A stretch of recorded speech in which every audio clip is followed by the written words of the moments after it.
ओम नमः सिद्धिभ्यः। नमो अरिहन्ताणं, नमो सिद्धाणं, नमो ऐर्याणं, नमो उवज्झायाणं, नमो लोवे सौसाऊणं। मंगलमय मंगलकरण वीतराग विज्ञान, नमो ताई जाते भय हरिहंतादि महान। हरि मंगल करि हूँ महान, ग्रंथ करन को काज, जाति मिले समाज सब, पामे निज पद राज। चेतीले चेतन, चेत्या विना किम चालसी।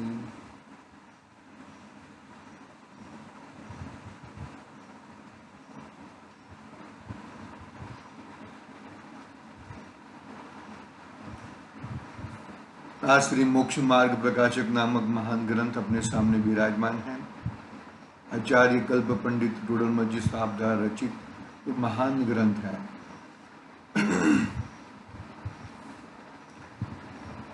अपना तीसरा अधिकार चल रहा है, संसार के दुखों का वर्णन और मोक्ष में सुख। संसार में जो भी प्राणी पाए जाते हैं सब दुख से आतप्त है। दुखों के अलावा और कुछ वहाँ पे और कुछ रहता नहीं है। ऐसा इस ग्रंथ में तीसरे अधिकार में आचार्य देव, आचार्य कल्प पंडित टोडरमल साहब बताते हैं। 3 गति की बात हो चुकी थी, चौथी गति की कल प्रारंभ की थी बात हम लोगों ने, देवगति की।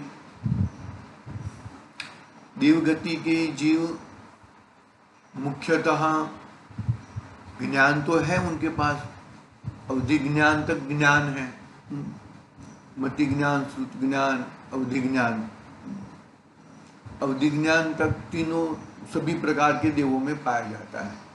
वो कम ज्यादा की मात्रता है, लेकिन जो हमने कल पढ़ा था कि जो निचली कक्षा के देव है वो कुतूहल आदि के वश होकर, कुतूहल मतलब एक करो, एक कार्य करो। छोटे बच्चे रहते हैं ना, ये उसको पकड़ो, इसको ये करो, लेकिन फटका पड़ता है फिर बाद में, वो भी लगता है, मार भी लगती है, गिर जाते हैं, वो सब होते हैं।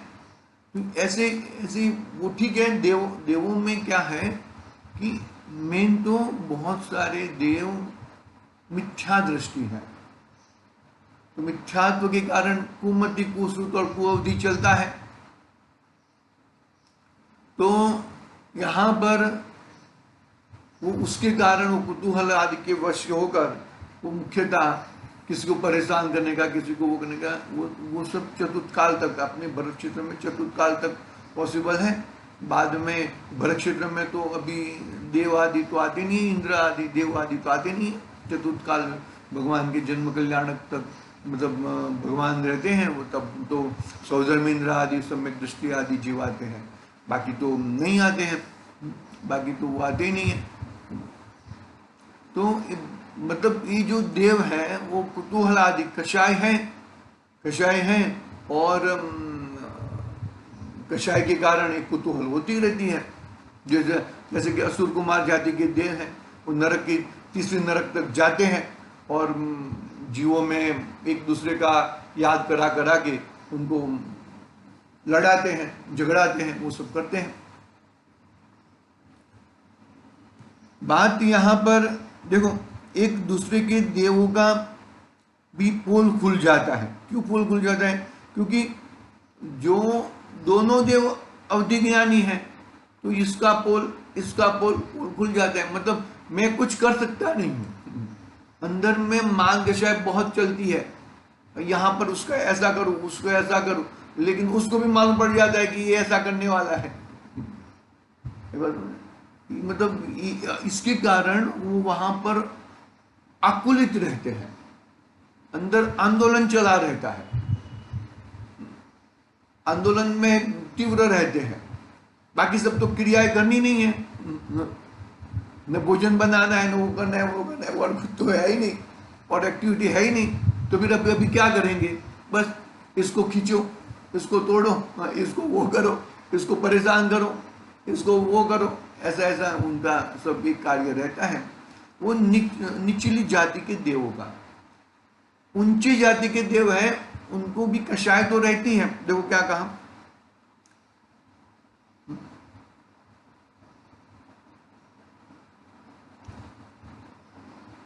इसलिए उनके कार्य की गौणता रहती है। मतलब जो वो ऊंची जाति के देव है ना, उनको भी कषाय तो होती है, लेकिन कषाय होती है, लेकिन वो कषाय बहुत कम रहती है, थोड़ी रहती है, तो उनका कार्य की गौणता रहती है।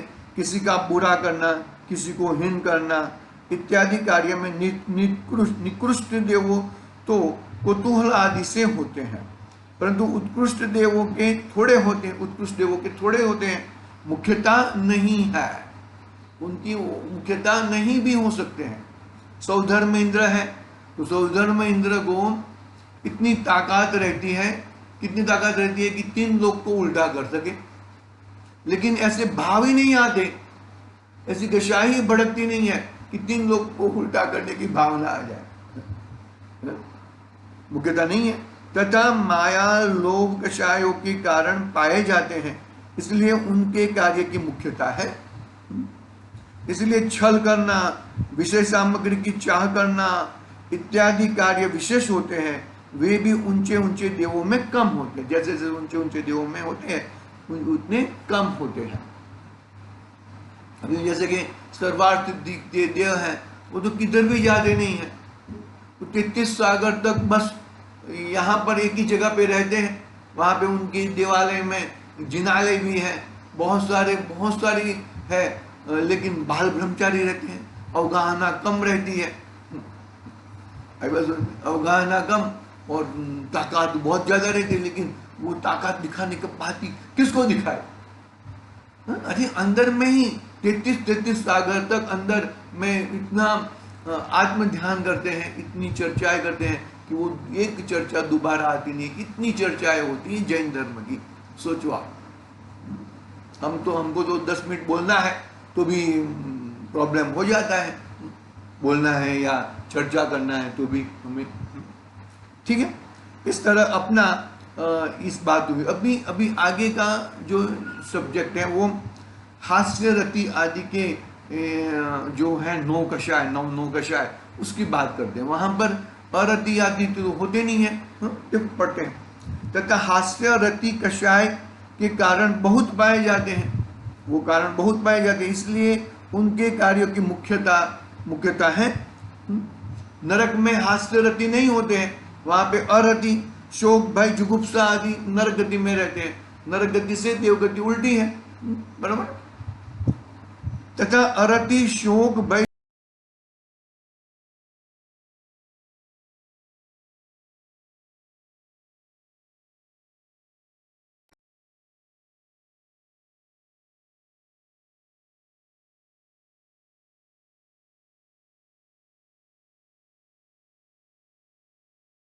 शोक है, ये भी विषय, ये भी कषाय ऊपर मंद हो जाते हैं। मैंने कहा ना कि सर्वार्थ सिद्धि के देवों को तो देवांगनाएं होती ही नहीं है वहां पर। ये भी कषाय ऊपर मंद हो जाते हैं। अहिमिंद्रों के वेदों की मंदता के कारण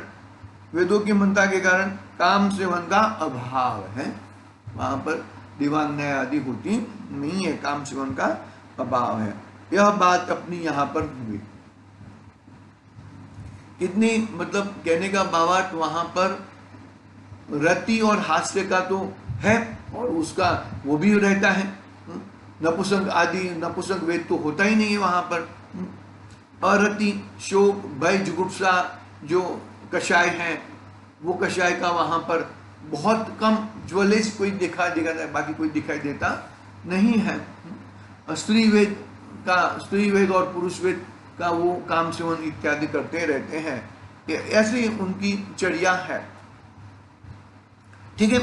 ऐमिंद्रो आदि यानी के जो नवग्रेव्यक है वो सब है, नवग्रेव्यक और उनके ऊपर जो 5 अनुदिश है वो उनको तो वो सब अभाव ही पाया जाता है।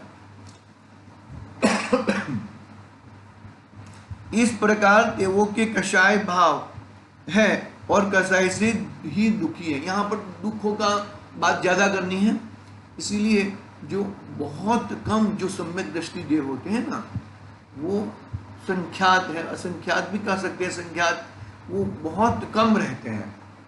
सम्यक दर्शन के बिगड़ सभी गतियों में दुख ही दुख है, याद रखना।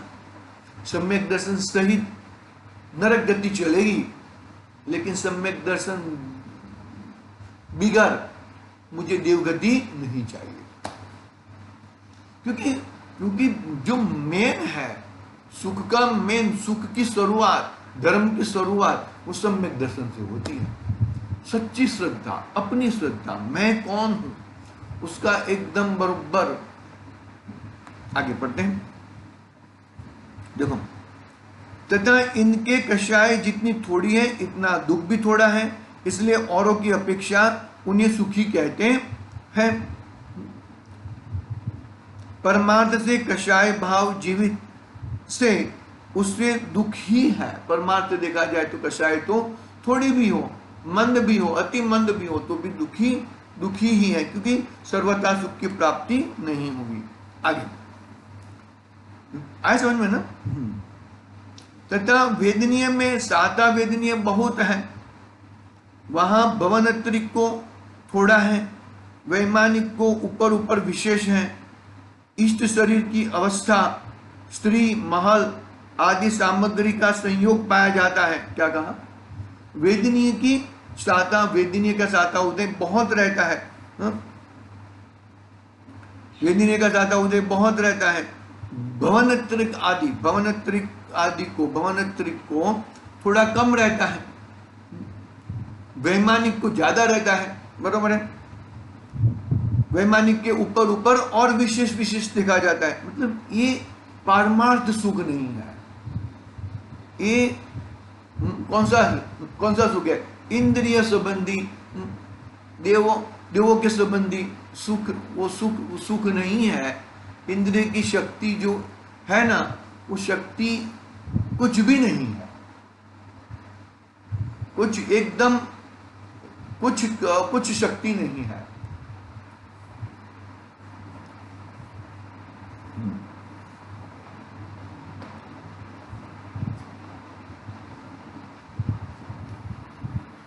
वह निकृष्ट देवों को कुछ प्रकट भी है, परंतु उत्कृष्ट देवों को विशेष प्रकट होता है। तथा आयु बड़ी है, जगन्य आयु 10,000 वर्ष और उत्कृष्ट आयु 33 सागर है। इससे अधिक आयु का धारी मोक्ष मार्ग प्राप्त किए बिना नहीं होता। 33 सागर से ज्यादा वहां पे तो अजन्म अमरण है मोक्ष मार्ग में। कितनी जबरदस्त बात बताई, देखो। जगन्य आयु 10,000 वर्ष की और उत्कृष्ट आयु 33 सागर की। इससे अधिक आयु का धारी मोक्ष मार्ग प्राप्त किए बिना नहीं होता। यानी कि मोक्ष मार्ग में आयु पूर्ण है, कभी आयु कर्म का नाश हो गया है ना, तो फिर आयु मतलब ये जन्म होना, मरण होना, आयु खत्म हो जाए तब मरण होएगा ना, वहां पे तो आयु कर्म ही नहीं है। अघात्या कर्म का भी नाश हो गया है ना मोक्ष में, तो फिर वहां पे आयु नाम का तो 33 सागर से ऊपर वाले जीव एकमात्र मोक्ष में होते हैं। 33 सागर प्लस वो एक समय मोक्ष वाला जीव है, ऐसा कहते हैं पंडित जी।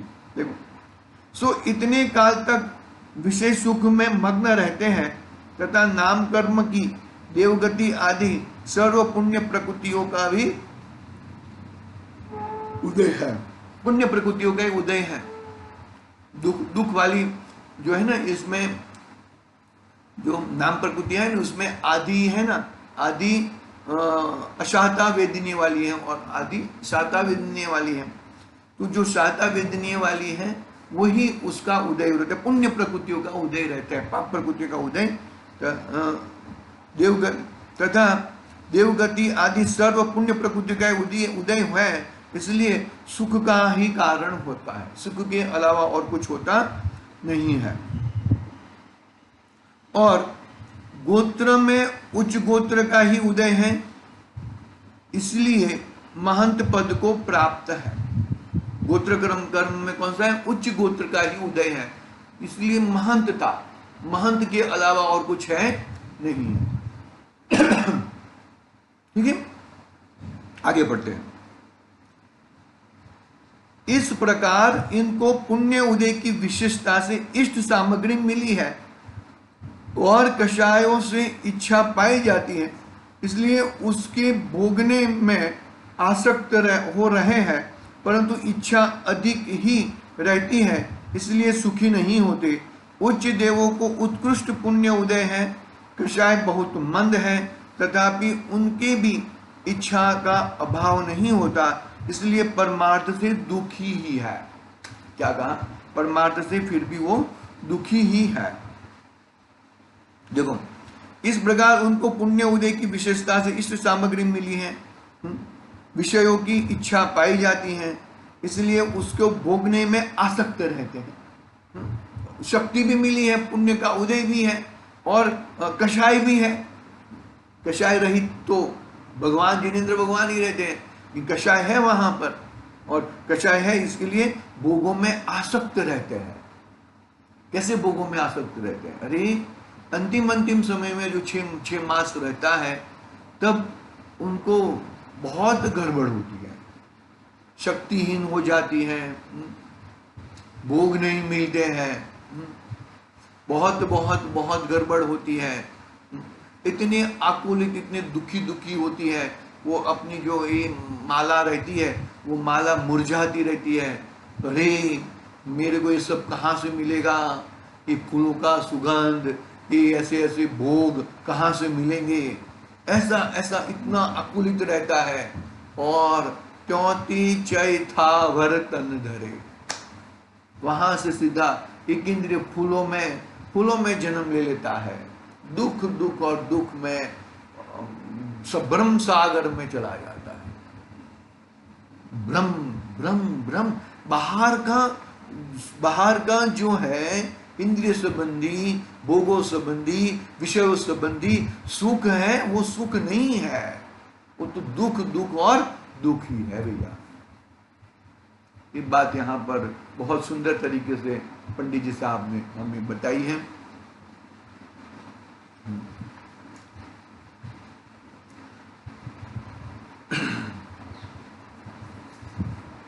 इस प्रकार उनको पुण्य उदय की विशेषता से इष्ट सामग्री मिली है और विषयों कषायों से इच्छा पाई जाती है, इसलिए उसके भोगने में आसक्त हो रहे हैं, परंतु इच्छा अधिक ही रहती है, इसलिए सुखी नहीं होते। उच्च देव को उत्कृष्ट पुण्य उदय है, कषाय बहुत मंद है, तथापि उनकी भी इच्छा का अभाव नहीं होता, इसलिए परमार्थ से दुखी ही है। दुखी ही है। दुख के अलावा और कुछ पाया जाता नहीं है। बहुत दुख और दुखी है। इस प्रकार संसार में सर्वत्र दुख ही दुख पाया जाता है। सर्वत्र संसार का संसरती, दुख का संसरण, दुख निरंतर दुख। इस प्रकार संसार में सर्वत्र दुख ही दुख पाया जाता है। इस प्रकार पर्याय अपेक्षा से दुख का वर्णन किया। पर्याय अपेक्षा से यानी कि जो अभी जो तात्कालिक जो है, जो तुम्हें जो गति मिली है, वो गति में तुम मानो तो दुखी हो। पर्याय अपेक्षा से दुख है, शारीरिक दुख है, लेकिन शारीरिक शरीर किसका है? वो गंतरी साथ में रहनी चाहिए। शरीर एक पुद्गल द्रव्य है, बरोबर है। शरीर एक जड़ पदार्थ है, शरीर वो मेरी बाहरी चीज है, शरीर एक क्षेत्रावगा है, मेरे आत्म प्रदेशों में वो एक अंश मात्र भी घुसा नहीं है, और मेरा आत्मा उसमें एक अंश मात्र भी घुसा नहीं है। तो जो दुख है वो शारीरिक दुख है, वो हकीकत में दुख कहे जाते हैं। यदि वो मैंने दुख को दुख मान लिया तो मैं मिथ्या बुद्धि, मिथ्यात्व के सहित हो जाऊंगा। यदि वो दुख कहे जाते, कहने मात्र के दुख है, वो दुखों को दुख मत देख, और तू तेरा त्रिकाली ध्रुव भगवान आत्मा जो शाश्वत सुखों का पिंड है उसको देखेगा तो वो दुख तुझे कुछ नहीं दिखेंगे, कुछ नहीं दिखेंगे। सनत कुमार चक्रवर्ती 700 वर्ष तक कोढ़ है, शरीर है ना वो गल रहा है, गल रहा है, हड्डियां तो मजबूत है, तद्भव मोक्षगामी है, वज्र वृषभ नारद सहनन है, बरोबर है। हड्डियां को कुछ हो सकता नहीं है, शरीर गल रहा है, गल रहा है। तो वो बोला ना, देवगति के देव आते हैं कुतूहल से, बोलते हैं किसी को कोढ़ मिटाने की दवा चाहिए तो हमारे पास है, सभी प्रकार की जो है, जो भी शब्द तो बरोबर है। सनत कुमार मुनिराज, सनत कुमार तो अंदर में मस्त है, मस्त है। कोढ़ तुम्हें दिखता है, हमें कोढ़ नहीं दिखता है। सनत कुमार मुनिराज कहते हैं कोढ़ तुम्हें दिखता है, हमें कोढ़ नहीं दिखता। यदि जो तुझे किसी भी प्रकार का मिथ्यात्व रह चुका है, उससे वो मिटाने की दवा है तो मुझे बता दे। बाकी मुझे ये शरीर मेरा है ही नहीं, ये हड्डियां मेरी नहीं है, शरीर मेरा नहीं है, तो मैं ऐसा इसका मैं क्या चिंता करूं? उसकी मुझे कोई चिंता नहीं है। अरे मुझे तो मुझे मोक्ष में जाने की भी चिंता नहीं है, मैं तो यहां पर परिपूर्ण हूं। परिपूर्ण की भावना वाला, परिपूर्णता वाला अंदर में बैठिए, उसको पर्याय में परिपूर्णता प्रकट होती है।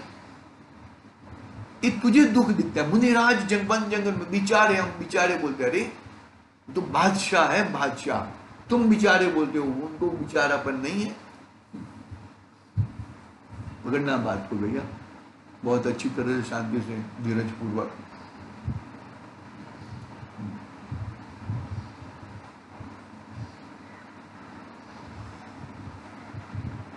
किस तरह से हम अपने इसको पकड़े, किस तरह से हम अपने इन भावों को, इसको कैसे हम समझे, वो बात एक महत्वपूर्ण होती है यहाँ पर। इनके अलावा और कोई बात महत्वपूर्ण नहीं होती। इसलिए क्या कहा, इस प्रकार संसार में सर्वत्र दुख ही दुख पाया जाता है। इस प्रकार पर्याय अपेक्षा से दुख का वर्णन किया। पर्याय अपेक्षा से दुख, मेरा में दुख प्रवेश ही नहीं होता। क्या बात करते हो? हाँ,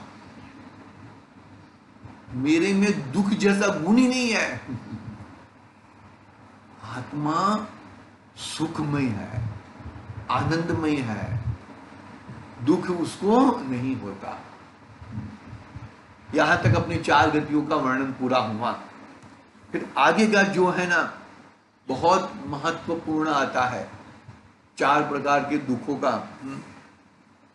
किस किस प्रकार की इच्छाएं, किस किस प्रकार की इच्छाएं होती है, वो इच्छाई मूल, इच्छा ही दुख का कारण है, वो बात बताने वाले हैं। एक इच्छा पढ़ते हैं, थोड़ा है टाइम, 2-4 मिनट है, पढ़ लेते हैं। सर्व दुखों का सामान्य स्वरूप। सर्व दुखों का सामान्य स्वरूप। अब इस सर्व दुख का सामान्य स्वरूप कहते हैं। सामान्य स्वरूप मतलब मुझे दुख क्यों है? जो चीज मुझे मिलने वाली नहीं है, वो चीज मेरी होने वाली नहीं है, मैं उसका होने वाला नहीं हूं, उसको वो मैं बनाने में, पानी और तेल को मिक्स करने में कितना वलोऊंगा, कितना वलोता रहूंगा, तो भाई वो पानी और तेल कभी मिक्स हो नहीं सकते, तो तुम मिक्स करने की भावना क्यों रखते हो, इसलिए तुम दुखी होते हो। मतलब ऐसी इच्छा, किस किस प्रकार की इच्छा। हम पहली इच्छा पढ़ते हैं, देखो पढ़ता हूं, दुख का सामान्य स्वरूप। अब इस सर्व दुख का सामान्य स्वरूप कहते हैं, दुख का लक्षण आकुलता है, और आकुलता इच्छा होने पर होती है। आकुलता क्या होती है? इच्छा होने पर होती है। आकुलता इच्छा निरोधो तपा। तप की परिभाषा क्या कही? इच्छा की निरोध, इच्छा होना ही नहीं, इच्छा पैदा ही नहीं होना। दुख का लक्षण आकुलता है, और आकुलता इच्छा होने पर होती है। 4 प्रकार की इच्छा है, पंडित जी साहब ने 4 प्रकार की इच्छा है। इच्छाएं तो अनंत है। अरे एक पूरी नहीं हुई दूसरी खड़ी हो जाती है, अरे एक चालू है दूसरी चालू हो जाती है। घर पे पहुंचे नहीं है, घूमने गए थे हिल स्टेशन पे, घर पे पहुंचे नहीं है, अरे यहाँ पर तो हाँ मजा आए मजा आए, अभी और अभी यहाँ पर जाएंगे। एक इच्छा पूरी, सुबह का भोजन पूरा नहीं हुआ, नाश्ता पूरा नहीं हुआ, अल्पाहार पूरा नहीं हुआ, और दोपहर के भोजन की चिंता। दोपहर का भोजन नहीं पूरा हुआ, शाम को क्या बनाएंगे उसकी चिंता। इस प्रकार जीव के इच्छा इस संसारी जीव की इच्छाएं अनेक प्रकार की पाई जाती है। कहा ना, अनेक प्रकार की पाई जाती है। एक पहले इसमें 4 प्रकार की इच्छा, हम पहली इच्छा पढ़ते हैं पहले। एक इच्छा तो विषय ग्रहण की है, विषय ग्रहण की। उससे यह देखना जानना चाहता है, इससे यह देखना जानता है, जैसे वर्ण देखने की, राग सुनने की, अव्यक्त को जानने की इत्यादि इच्छा होती है। वहां अन्य कोई पीड़ा नहीं है, परंतु जब तक देखता जानता नहीं है तब तक महाव्याकुल होता है। इसलिए इच्छा का नाम विषय है। विषय कौन सा किस किस प्रकार का विषय? इंद्रिया 5 है, और उसका उपयोग ऐसा है, छद्मस का उपयोग कैसा रहता है कि एक समय में एक विषय को देखे जाने ऐसा, लेकिन अब साथ में मुझे चाहिए, पॉसिबल नहीं है वो, इसलिए आकुलता हो जाती है।